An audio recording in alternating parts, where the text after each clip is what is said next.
Hey guys, welcome to Money Mindset and More. And today's discussion is around ownership of a company. And the question is, what are the some of the disadvantages of having multiple owner for a business? In my personal experience over the years, no business should have multiple owners. It should be very clear cut ownership structure or preferences and things like that. But I will cover probably 9 points which you should consider even if you have, let's say, no other option, but you have to have multiple owners anyway. The first point is that if you have multiple owners, you will have difficulty in making decisions very fast, and there will be always a conflict in decision making because people come with a different background, different preferences, and based upon that, they take decisions. Some will be, for example, risk averse, some will be highly risky. So, all those characteristics basically stops you to take faster or better decision for your business. The next one is the vision and the goals. There will be definitely different vision and goals if you have multiple owners. It is impossible to have similar goals and vision at the same time for two or more people. You can have probably two people, but if you have more than two, it's very rare to find all three aligns. So that's another disadvantage. The next one is you will have unequal distribution of work. Not everybody is keen to work harder, and not everybody is keen to work consistent. And those are the two things you need to be successful in business. So that is a big disadvantage when you have multiple owners. The next one is how your profit sharing and contribution and distribution will be done, and if there is a dispute, how to solve it. That's also a bigger challenge if you have multiple owners in a business. The next one is liability and legal risk. If you have multiple owners, you anybody can take any decision, and the impact of that decision can be on everybody. That's a big challenge.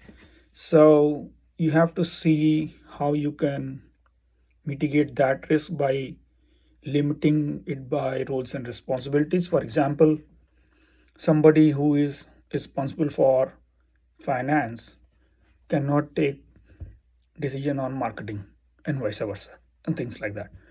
So very important. Any decision can have a legal liability for everybody, which is a big burden to solve. The next one is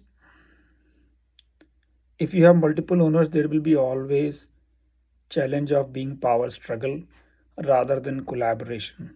So let's say if you have five owners or five CEOs, imagine how that will go. Everybody wants to prove that they are the best in the company, and that's a challenge. So power struggle is a very very serious challenge when you have multiple owners. The next one is what will be your exit strategy. So let's say you have four owners, two wants to exit, one want to have one wants to have expansion, and the last one wants to have a status quo. Now four people, four different opinions and strategies. Very hard to deal with when you want to exit or you want to enter into new market and things like that. So that also a big disadvantage in expanding or selling your business. And then because of multiple owner, your own dilution will be very high in the business. The more owners you have, more your control, more your contribution is diluted as far as the shares are concerned. So you have to see how many you want to have as the owner, or you want to add in a different way and things like that.